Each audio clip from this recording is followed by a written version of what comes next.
Good evening, everyone. Thank you so much for joining us. I am really nervous and excited about this. I started writing poetry a year and a half ago, if you don't count the angsty, very dark poetry I wrote when I was 14, which I think doesn't really count. I almost quit immediately when I started writing poetry, but two poets, Perry Epps and Andrew Brock, have spent time and love with me, and friends have listened to me and encouraged me, and I'm just really, really grateful.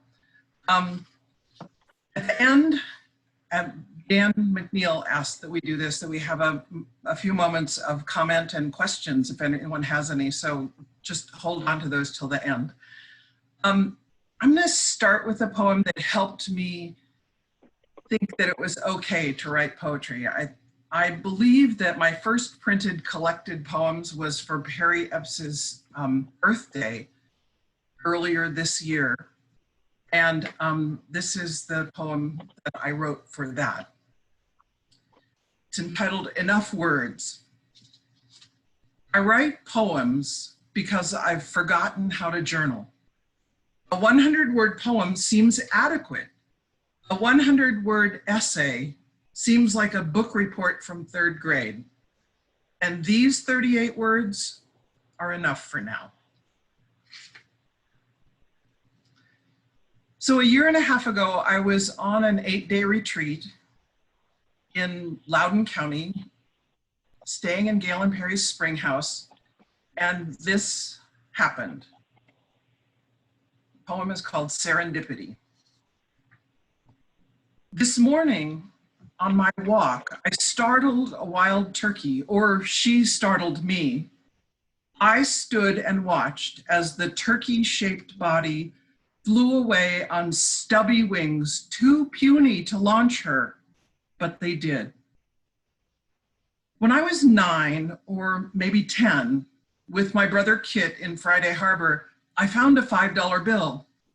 My father told me about finding something you weren't looking for. I always walk with my head down, looking. Does every walk have a moment, a grace, a surprise? On this morning's walk, I spied a gold cigar band. I'm something of an expert. My father smoked a cigar every night after dinner, and we made polite conversation. But this was not a paper ring, perhaps a gumball ring, but no. I twirled it on my gloved hand, and beneath the dirt appeared WPE. So with all the found things on that walk, the ice, the turkey, the hounds, the fox on the ridge, I found Perry's ring, WPE GEA 82468. I didn't even know it was lost.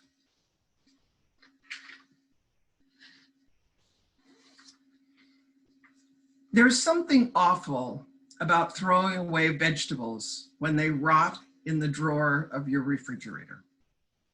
This poem is Accusations and Rotting Vegetables.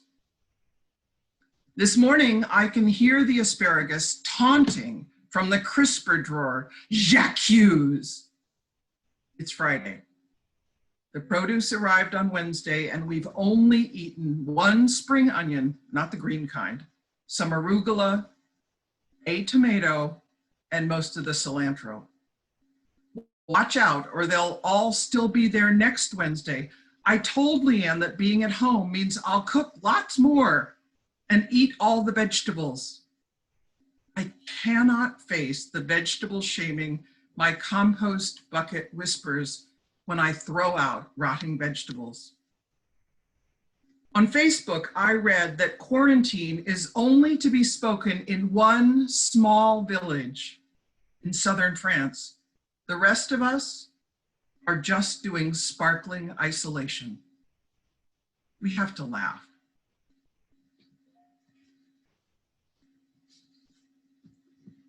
I didn't write for a long time. Thank you. I didn't write for a long time. I was afraid of writing, and so I wrote about how that happened. Learning to write. In the late 60s at Northwestern, there was no place in the curriculum for an intro to writing class or even English 101. I can't remember the name of the class which took its place in the curriculum, but I remember the painful words the TA said, "You're an intellectual slob. Don't take any classes where you need to write." I believed him for almost 50 years. I didn't learn to plan and outline a paper until grad school. Until that year, every exam and paper I had ever written were pure stream of consciousness. Do your reading, and then just start writing. It worked for at least a decade. Who knew that you could outline your thoughts in a blue book and organize your answers? I didn't.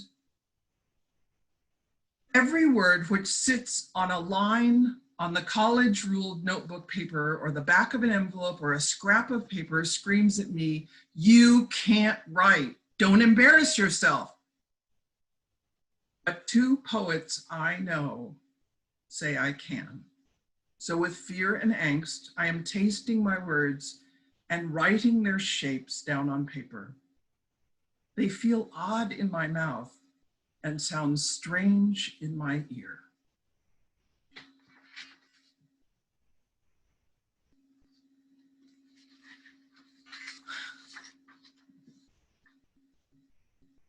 More about words. This poem is entitled "The Dance." When Gale preaches, when Perry writes, every word is disciplined. Every word knows her place. When I write, each word holds hands with her nearest neighbor, and they leap together as a jumble onto the page. Should I let them stay where they landed on the page, or push them around when I type them up? Andrew is helping me revise the poem, moving and removing stanzas, changing the words. If words dance on the page, choreography is a foreign language to me. I don't even know how to dance.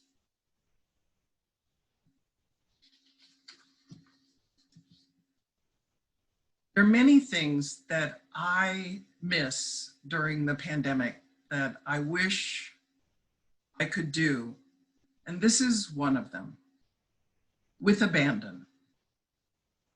I want to go to time's end with food for a feast, stand in the kitchen and make dinner.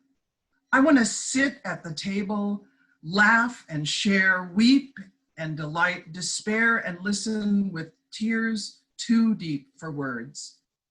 I want to bake the apple ginger apricot cake and eat it with fruit compote and abandon, not thinking twice.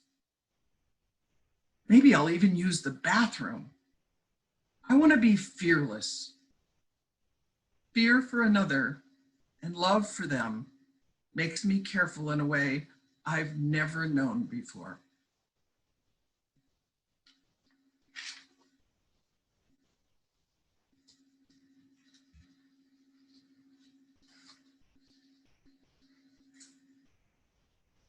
The Battle of Combahee is one that Perry knows about that I don't really know a lot about, but it really caught my imagination and my heart when I read about it. So this is the Combahee River Collective statement. Named for a battle in the anti-slavery war of the 19th century. For all its confusing and mixed intentions, one side fought to retain slavery and uphold white supremacy. The other, however muddled, fought to end the purchase, torture, and enslavement of human beings. The Battle of Combahee River liberated 750 enslaved human beings. The battle was planned and executed by a woman, a Black woman, Harriet Tubman. When it came time for Black feminists and lesbians of color to write their manifesto, it was the Combahee River Collective which fired that message into our hearts. Until then, most white women who wrote as feminists thought we spoke for all women. I remember vividly the confusion in my brain when I learned that feminists of color did not feel included in the white feminism of the 1980s. I was shocked, embarrassed, and a little angry that my vision of the landscape of gender politics was being attacked. It has taken me a generation, a lifetime of learning to begin to deeply understand the intersections of almost everything. I might be ready to have a real conversation and friendships with women of color, mostly because I'm learning to listen for the first time, realizing my whiteness should not be at the center. Was it Toni Morrison who said Blackness is the norm and whiteness is at the margins?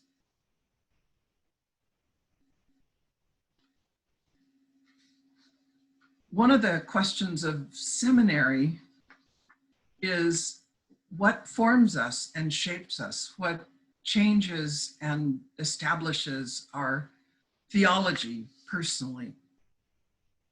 This poem is called Language and Theology. I didn't know how much language shapes theology and how much theology shapes identity, or is it identity which shapes theology? One spring at seminary, I broke a bone in my foot playing volleyball in the gym, the only time I ever went there. I got a cast, drank myself through the dark night of pain, and hobbled around campus on crutches for weeks.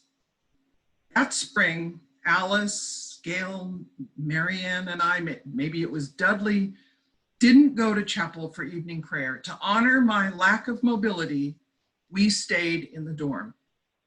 For weeks, we said evening prayer in Alice's room. We changed every male pronoun to female, and it changed everything. I didn't cringe at all the he's and hims in the Psalms. God became she in Alice's dorm room, and I saw myself in God's image for the first time. Samuel Fanous asked if he could join us. We demurred. He asked again. It would be uncomfortable for you, we said. He agreed it would be, and he asked again. We finally said yes. After our first mixed attendance, all female language liturgy, Samuel said, I never understood why it felt so awful for you when we used all male language. I understand now. 35 years later, we still struggle with identity and value and whether the church can survive. Will it be white supremacy or COVID-19 which fells the institution? But nothing in creation can topple the church. A remnant will always be there. Always stand with those who are oppressed and on the side of justice, no matter the cost.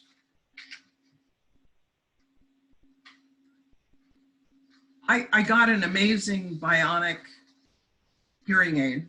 You may be able to see it. It just snaps into my skull and I can hear so much better because every word and sound goes directly into my brain.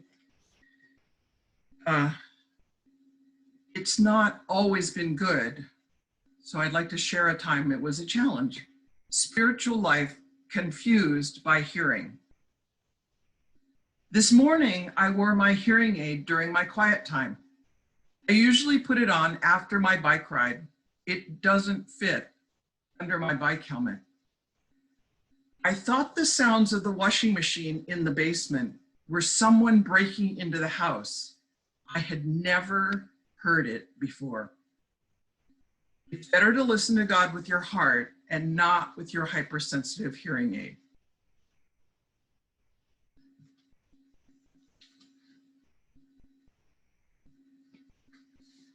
I'm refiguring out my calling and realizing I have done at least a decade of preparatory work getting ready for this particular calling.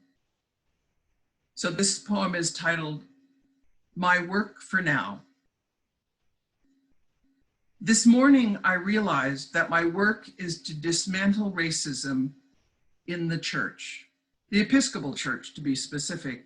This decisive realization means my work for now is set. Day before yesterday, I saw it. Inviting people to sacred ground is all about knowing enough of our racist past to see it poisoning our life in Christ. Wealth, privilege, and power are all parts of the American church. Isabel Wilkerson specifically points out English Protestants. The church was swallowed alive by empire the moment Constantine established the Christian church and made being a Christian the expectation of empire. When I noticed Black women being elected bishop, I was surprised to find myself angry and jealous. I was losing my chance to be bishop, a choice I had made 40 years earlier when I turned down a chance to work at Mayo House. Bunyasi and Smith say it best: those with privilege experience equality as oppression. Today, I'm working to educate 30 people in sacred ground and working with the youth group. Diocesan staff will start sacred ground in September, rectors later in the fall. When we reach a critical mass of people in the diocese who know our history, we will have not only permission, but a mandate to take the church back to her roots, a church fighting oppression, not the church of the oppressor. When the so-called church oppresses others, it is not Christian, it is not church. You cannot be white and a Christian. With thanks to Kelly Brown Douglas for that realization and truth.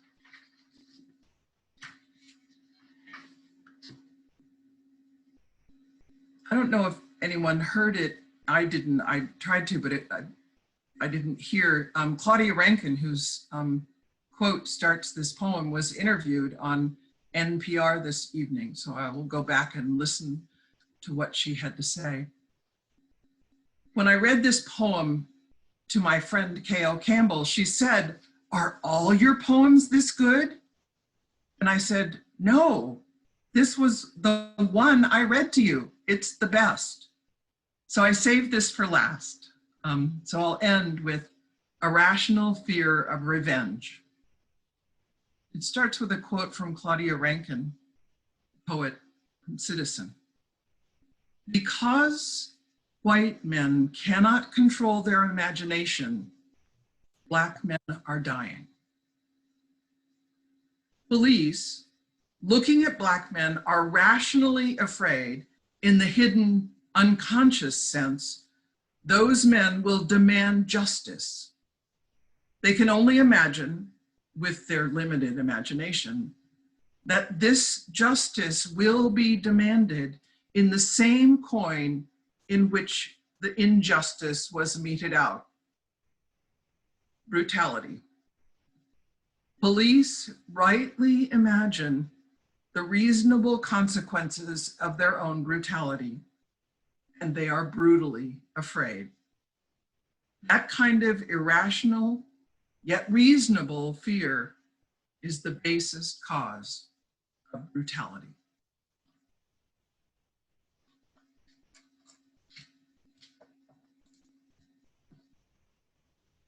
to invite people to unmute themselves? Yeah, please unmute yourselves if anybody has any comments. Or Perry, I think you said, I can't remember, you said 15 or 20. I think it's between 15 and 20 minutes. So total, yeah. So I'd love questions, comments. Oh, beautiful. Thank you so much, Linda. I don't want to say what it means. I love the breadth of what's caught your attention. Everything from the turkey, the cigar band that turns into the ring, to your last poem, which is a huge vision. Okay. Linda, I want to say that you do know how to dance. Oh, Andrew. Nice. Very nice. Yeah. Linda, this is Jeff. I've heard you preach, and now I've heard you read. And I've read your poems too. How do you think differently when you're writing a sermon That's a good question. as opposed to when you're writing a poem?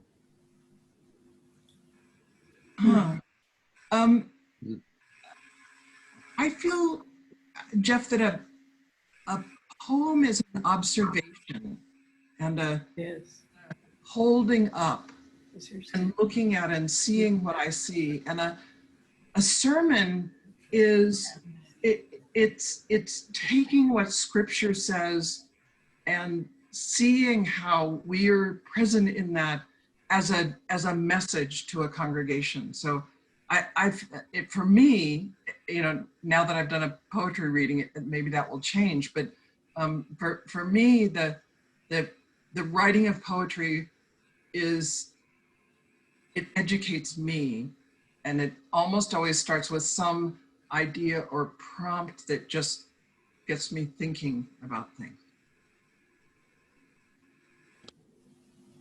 Do you like to write with a pen or a pencil or a computer? I always write with a pen.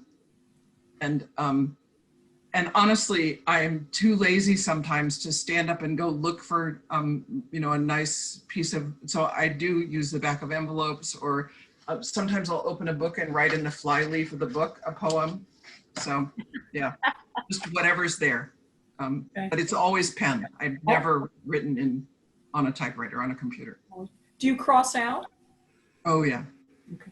Not in the first writing. The first writing is usually pretty just there, and then I sometimes move stanzas around, and sometimes just they're pieces that don't really fit. They were an interesting idea, but they don't really fit what's, you know.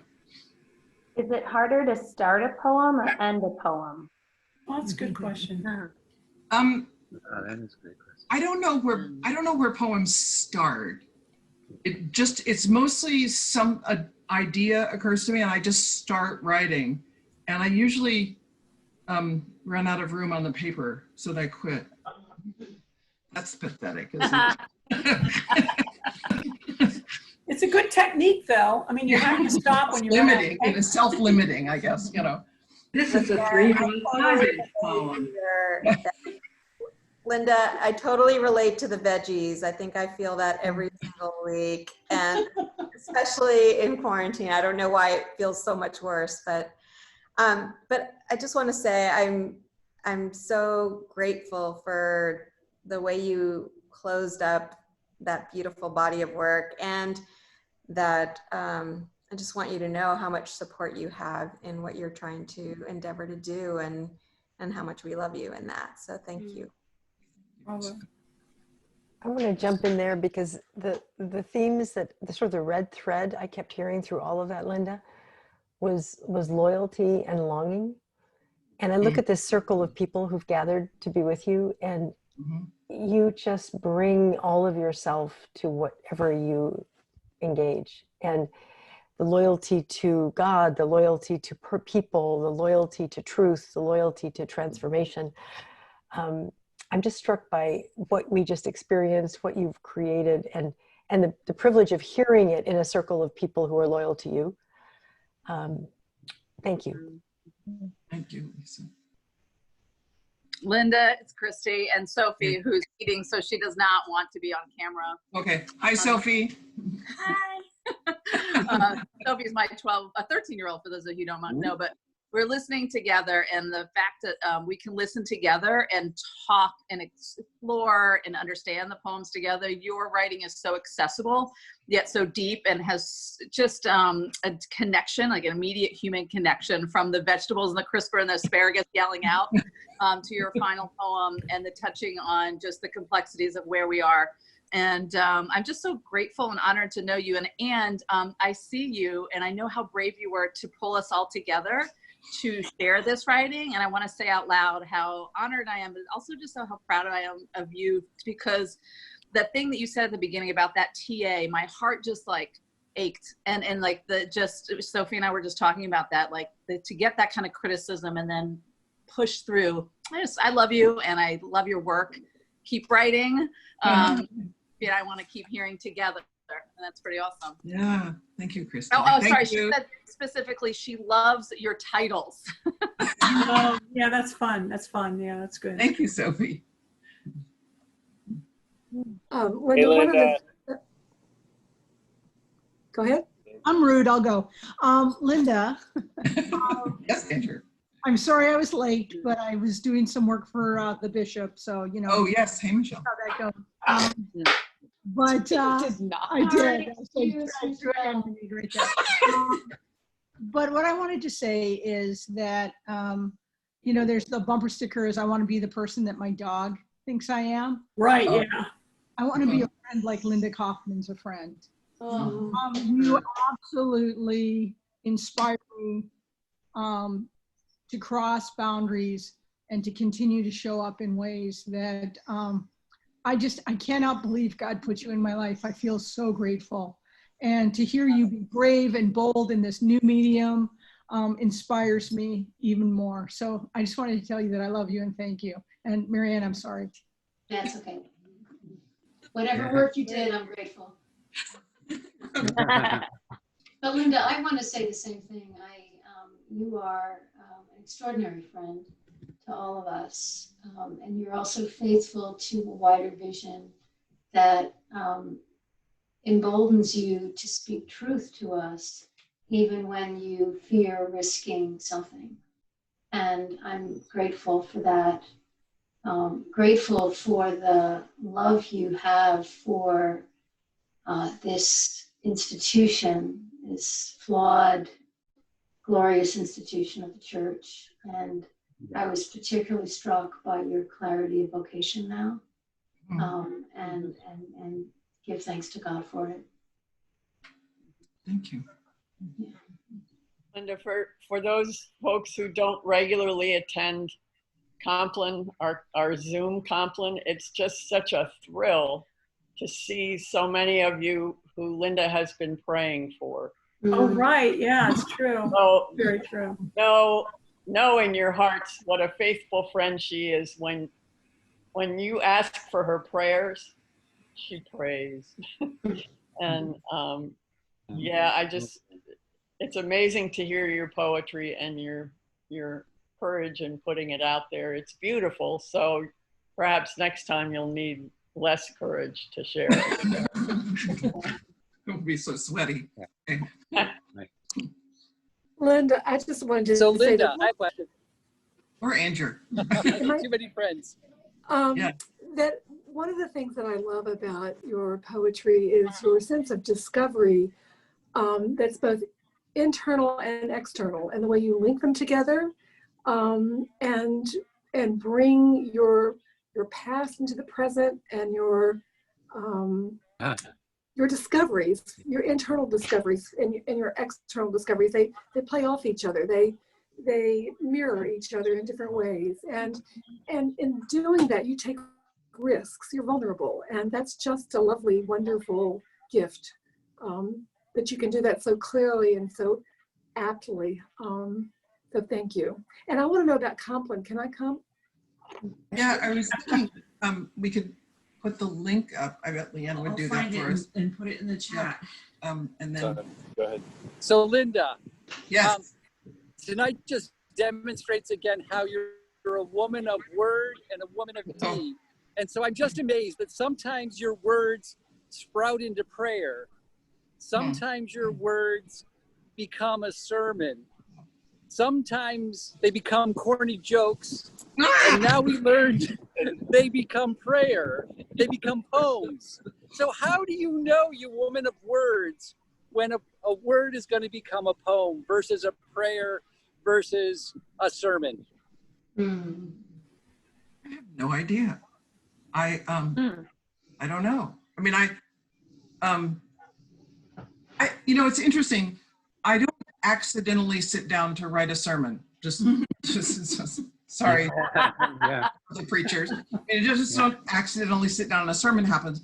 I don't usually accidentally sit down and write a prayer, but writing a poem is it happens accidentally, I think, and it also happens when I pick up my pen and open a piece of paper.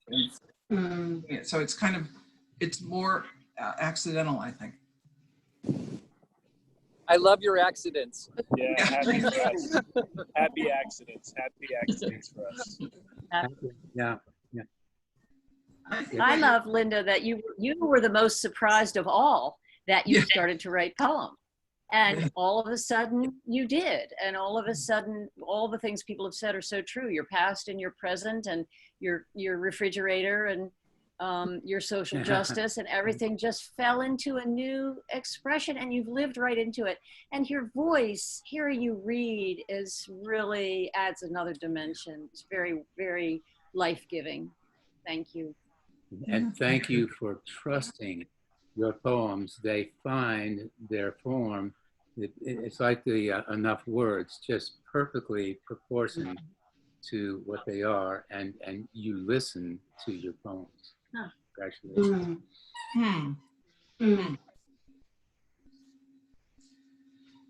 Well, thank you, everybody. I wanted to say one thing a minute.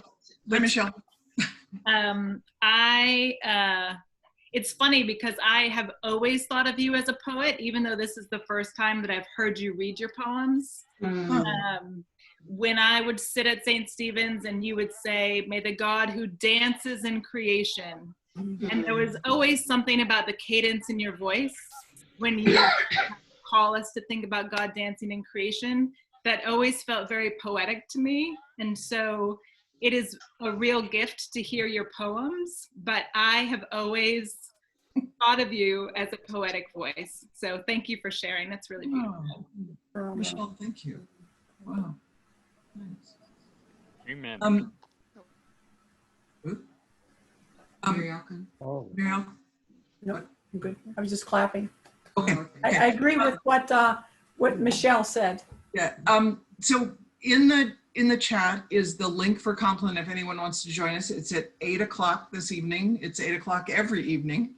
And so thank you, each of you, for your part in my life and for being present this evening. What a joy it was to be with you. You know, stay tuned. Maybe we'll have another poetry reading. Oh, please do. Hilton, for you? Thank you. Thank you. Thank you. Okay. Thank you. Bye. Thank you. Thanks, everybody. Bye. Thank you. Thank you, Linda. Thank you. Bye-bye.